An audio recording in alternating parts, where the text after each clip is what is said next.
here's how to automate your SEO content updates and everything.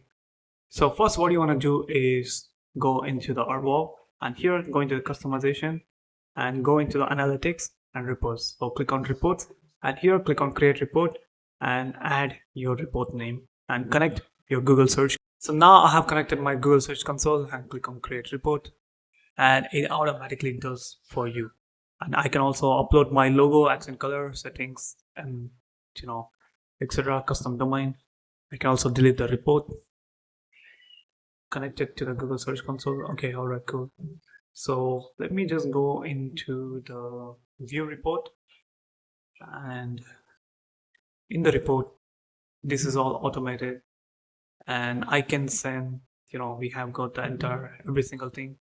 This is based on AI. AI looks into this AI agent, SEO agent, and tells you what to do. Over the past 30 days, we have seen a solid foundation of visibility with 77 impressions indicating strong potential for growth.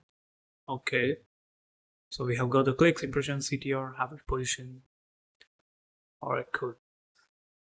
Not a lot of activity, but yeah, you can use this to send a report to the clients. I can also copy this link and send it individually. So this is how we do it. I can also automate it. And yep, so the tool which I'm using to generate an automated SEO report is Arval. The link will be in the description.